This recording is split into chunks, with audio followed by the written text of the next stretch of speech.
天文台已經係發出咗特別天氣提示㗎啦。天文台指一股東北季候風係正係影響緊廣東，本港風勢係會逐漸增強，所以天文台係會喺晚間係發出強烈季風信號嘅。預料熱帶氣旋風神就會喺今晚進入本港800公里範圍內，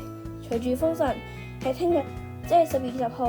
係會逐漸靠近廣東沿岸，天文台就會考慮喺聽日嘅黃昏前後就直接發出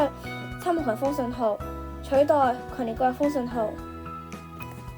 受住風神同埋季候風嘅共同影響下，本港未來數日係風勢係會持續頗大，逐漸多雲同有雨，風勢係有機會達到烈風甚至暴風程度嘅。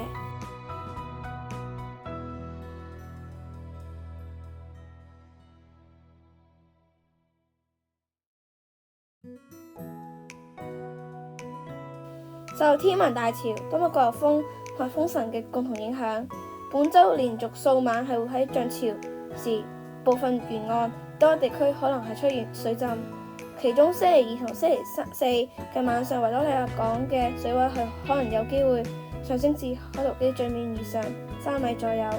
市民就請留意天文台最新出嘅天氣消息啦。